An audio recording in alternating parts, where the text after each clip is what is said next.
Hello students, welcome to online classes. मैं वीरभान आपका स्वागत करता हूं और हम पढ़ रहे हैं क्लास 9 का chapter minerals and resources, energy resources from class 10th books geography. और हम आ गए थे इसमें यहाँ पे नॉन मेटेलिक मिनरल्स, यानी कि ऐसे मिनरल्स जिनसे मेटल नहीं बनते।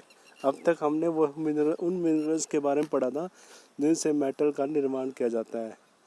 Mica is a mineral made up of series of plates और लीव्स। माइका एक ऐसा मिनरल है जो कि बना हुआ है काफ़ी सारी सीरीज ऑफ प्लेट्स और लीव्स, यानी कि अलग अलग लेयर से, काफ़ी सारी लेयर से बना हुआ है। It's splits easily into thin sheets, और इसको है ना तोड़ा जा सकता है पतली से पतली शीट्स में। This sheets can be so thin that 1,000 can be layered into a mica sheets of a few centimetre high. यह इतनी पतली होती है शीट जिससे कि थाउजेंड्स कैन बी लेयर, यानी कि जिसमें कि हजारों लेयर बनाए जा सकते हैं एक शीट से, centimetre high. Mica can be clear, black, green, red, yellow और ब्राउन। माइका क्लियर हो सकता, बिल्कुल क्लीन हो सकता है अलग अलग कलर से, जैसे कि ब्लैक, ग्रीन, रेड, येलो और ब्राउन से भी हो सकता है।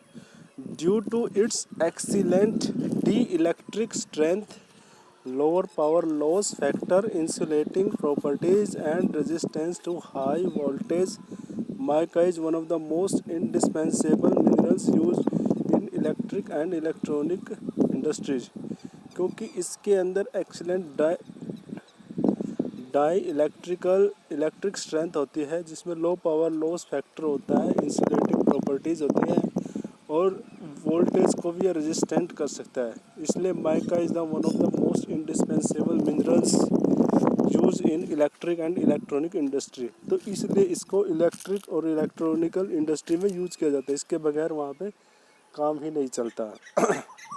Mica deposits are found in the northern edge of the Chota Nagpur plateau. Mica deposit है वो नॉर्दर्न एज में छोटा नागपुर प्लेट्यू में मिलता है। कोडरमा गया Hazaribagh belt of Jharkhand is the leading producer.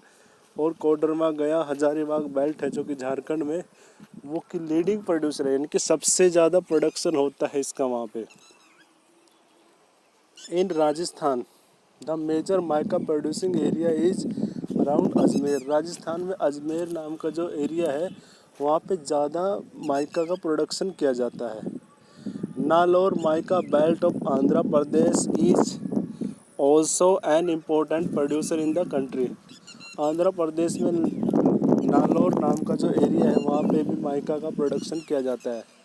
Rock minerals, next है हमारा रॉक मिनरल्स, यानी कि चट्टानों के अंदर जो खनिज मिलते हैं। Limestone is found in association with rock compose of calcium carbonates और calcium and magnesium carbonates.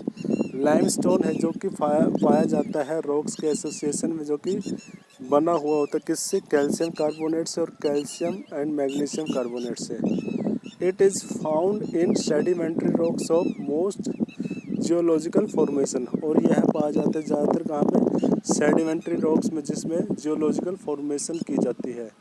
Limestone is a basic raw material of the cement industry, essential for smelting iron और in the blast furnace. Limestone को सबसे ज़्यादा use किया जाता है cement industry में, और इसको यह आयरन और को स्मेल्टिंग करने में भी फर्नेस में इसको यूज किया जाता है, यानी कि सीमेंट इंडस्ट्री में और आयरन इंडस्ट्री में इसका बहुत ज़्यादा उपयोग किया जाता है। Dig a little deeper, study the maps to explain the Chota Nagpur, why Chota Nagpur is store house of minerals. थोड़ा और जानने की कोशिश करो कि जो ये छोटा नागपुर जो एरिया है इंडिया का, यहाँ पे ज़्यादातर मिनरल्स का यह स्टोर हाउस क्यों बना हुआ है। यहाँ इस पाई चार्ट में दिखाया गया production of limestone showing in the state wise, यानी कि स्टेट वाइज लाइमस्टोन किस एरिया में कितने परसेंट होता है टोटल इंडिया में। हजार्ड ऑफ माइनिंग, यानी कि माइनिंग के खतरे, हजार्ड का मतलब खतरे। Have you ever wondered about the effort of miners making life comfortable for you. क्या कभी आपने इस बात के लिए जानने की कोशिश की है कि जितने भी जो माइनर्स होते हैं जो हमारी लाइफ को कंफर्टेबल बनाते हैं, यानी कि माइनों में काम करने वाले, what are the impact of mining on the health of the miners and the environment. और वहाँ माइन में यानी कि खानों में काम करने वाले और इन्वायरमेंट के ऊपर उनका क्या प्रभाव पड़ता है, क्या कभी इसके बारे में सोचने की कोशिश की है। The dust and noxious fume inhaled by miners make them vulnerable to pulmonary diseases. जो डस्ट होती है वहाँ पे और जो नॉक्सियस यानी कि जहरीला फ्यूम यानी कि धुआं होता है जिसको वो इनहेल करते सांस लेते टाइम अंदर ले जाते हैं, जिससे कि उनको पल्मोनरी डिजीजेज की हो जाती है वल्नरेबल यानी कि बहुत ज़्यादा संभावना हो जाती है उनको लंग्स की बीमारी होने की, फेफड़ों के। पल्मोनरी होता है फेफड़े से रिलेटेड जो बीमारी होती है। The risk of collapsing mine ropes inundation and fire is coal mine are the constant threat to miners. वहीं दूसरी ओर जो माइन की जो छतें हैं उनके गिरने का खतरा और इनअंडेशन और वहाँ पे पानी निकलने का खतरा and fire in coal mines और कोयले की खानों में फायर लगने का खतरा जो लगातार इन माइनर्स के लिए यानी कि खानों में काम करने वालों के लिए काफ़ी ज़्यादा बड़ा खतरा रहता है। The water resources in the region get contaminated due to mining. और वहीं दूसरी ओर जो वाटर रिसोर्सेज है वो भी बहुत ज़्यादा क्या हो जाते हैं, दूषित हो जाते हैं माइनिंग से।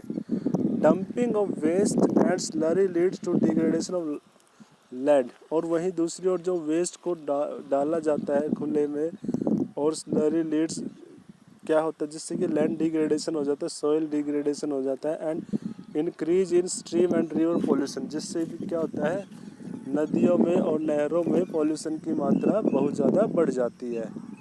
Air pollution due to generation of dust in the mining area. वहीं दूसरी ओर जो माइनिंग एरिया होता है वहाँ की डस्ट की वजह से वहाँ पे क्या हो जाता है एयर पोल्यूशन का कारण बन जाता है, एयर पोल्यूशन का खतरा और ज़्यादा बढ़ जाता है। यहाँ पे दिया गया झरिया टू बी शिफ्टेड, ये जो कुछ हेडलाइंस दी गई है इस हेडलाइंस में यही दिखाया गया है कि यहाँ सरकार के द्वारा यह शो किया गया है कि भाई जो जिस पर्टिकुलर एरिया में माइनिंग होती है या जहाँ पे ये कार्य होते हैं मिनरल्स को निकाला जाता है तो कितना ज़्यादा उनके लिए डेंजरस है और उसके लिए ये हेडलाइंस दी गई है अलग अलग। ठीक है, जैसे कोयल यूनिट्स फाइन 300 करोड़ लगाया गया है डैमेज के लिए। Over 50% of coal belt mine unsafe, safety standard were not in place, यानी कि सेफ्टी स्टैंडर्ड यूज़ नहीं किए गए वहाँ पे। तो ये सारी की सारी हेडलाइंस ऐसी ही है। ये माइनिंग को लेके जितने भी खतरे हैं उनको यहाँ पे दर्शाया गया है। Strict safety regulation and implementation of environment law are essential to prevent mining from the becoming a killer industry. इस प्रकार अगर मजबूत जो रेगुलेशन और इम्प्लीमेंटेशन किया जाए, नियमों को अपनाया जाए और उनको लागू किया जाए तो इन्वायरमेंट लॉ के जो है वो क्या है एसेंशियल है to prevent mining from becoming a killer industry, जिससे कि माइनिंग को क्या रोका जा सकता है एक किलर इंडस्ट्री यानी कि मारने वाली इंडस्ट्री से, उद्योगों से के रूप में बचाने, यानी कि अगर ये रेगुलेशन किया जाए तो हम उनको रोक सकते हैं किलर इंडस्ट्री बनने के तौर पे। लेकिन फ़िलहाल वो क्या बने हुए किलर इंडस्ट्री बने हुए हैं माइनर्स के लिए। ठीक है, ओके।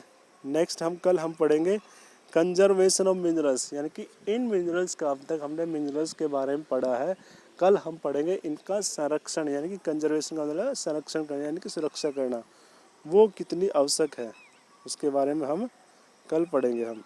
Okay students.